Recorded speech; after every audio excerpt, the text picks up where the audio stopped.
Friends, Balaji કિચનમાં આપનું સ્વાગત છે। જય બાલાજી, જય સિયારામ। કેમ છો? મજામાં ને? આજે હું નવી રેસીપી લઈ આવી છું, દહીંવડાની રેસીપી। તો ચાલો આપણે સ્ટાર્ટ કરીએ દહીંવડાની રેસીપી। તો ફ્રેન્ડ્સ, આપણે ચાલુ કરીએ દહીંવડાની રેસીપી। તેના માટેના બધા ઇન્ગ્રેડિયન્ટ્સ છે। આ છે દાળ છે, અડદની દાળ 1 કપ, એમાં 1/4 કપ મગની દાળ છે। એને 5 થી 6 કલાક પલાળી રાખી છે, પછી એને વોશ કરીને રાખી છે। હવે આપણે એને પછી પીસી લેશું ગ્રાઇન્ડિંગ જારમાં લઈને। આ બીજા બધા ઇન્ગ્રેડિયન્ટ્સ છે। આ દહીં છે, આ સોલ્ટ છે ટેસ્ટી પ્રમાણે, આ છે ઇમલીનું પાણી અને ગોળ, એની ચટણી બનાવશું આપણે। અને આ બધું કાશ્મીરી મરચું છે, આ ધાણા જીરું છે ગાર્નિશિંગ માટે, આ છે હિંગ છે, આ આદુ મરચાંની પેસ્ટ છે, આ જીરું છે, એ વડામાં યુઝ કરવાનું છે, અને આ છે સાકર અને આ કોથમરી। એ બધું આપણે વડા બનાવશું ત્યારે યુઝ કરીશું।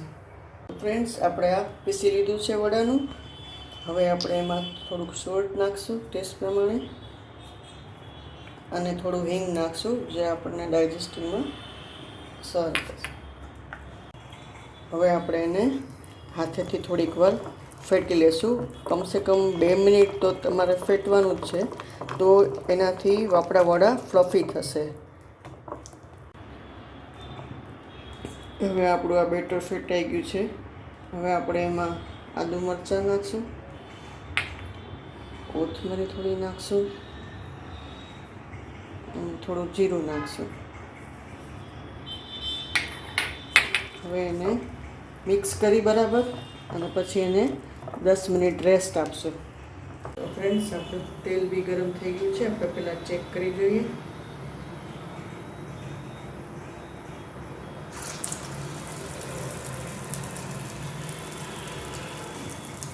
હવે ફ્રેન્ડ્સ, આપણે વડા ઉતારીએ।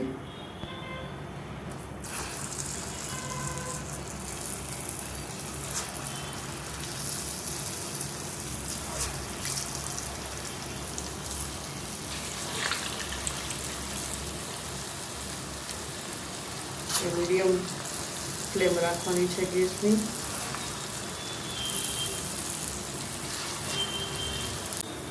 હવે આપણા વડા થઈ ગયા છે।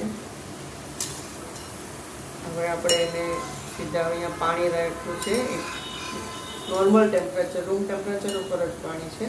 હવે આ વડા આપણે સીધા પાણીમાં આપણે એને નાખશું।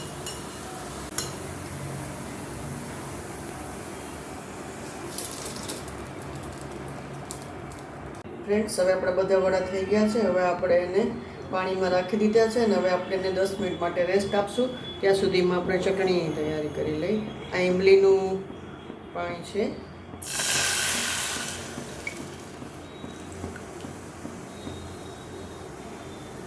હવે એમાં ગોળ નાખીશું આપણે।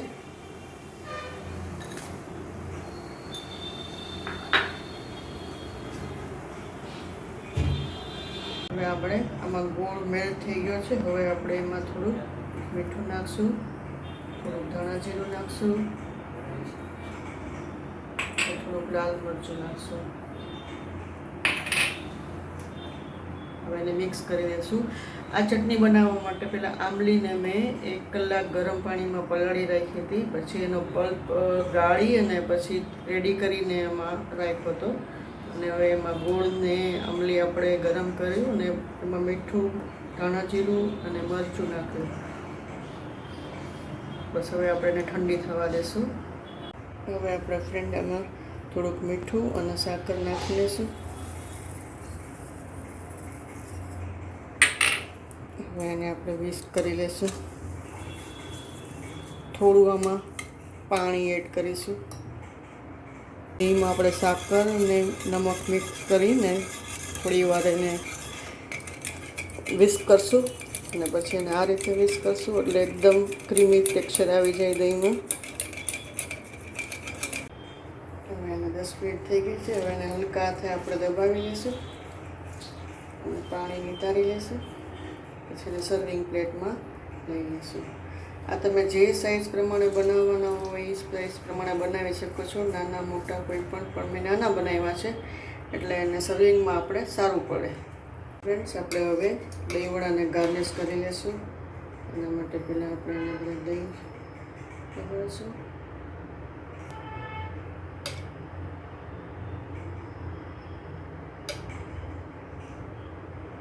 હવે આપણે એમાં ઇમલીની ચટણી નાખીશું.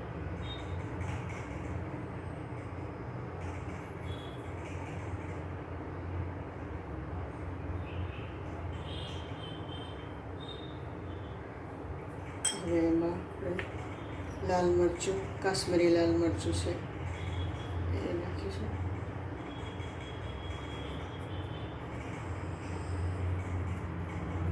હવે આપણે એમાં ધાણા જીરું પાવડર સ્પ્રિંકલ કરીશું. અને આ છે શેકેલા જીરાનો પાવડર કર્યો છે, એ જરાક વધારે સ્પ્રિંકલ કરશું, એનાથી જ વધારે દહીંવડાનો ટેસ્ટ આવશે.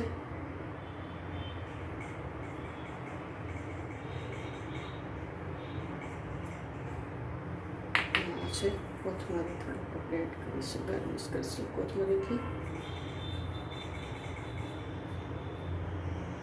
ફ્રેન્ડ્સ, આપણા દહીંવડા રેડી છે. તમને મારી રેસીપી કેવી લાગી? તમને મારી રેસીપી પસંદ આવી હોય તો તમે મને લાઈક, શેર અને સબસ્ક્રાઈબ કરજો. જય Shri Ram. Thank you for watching my video.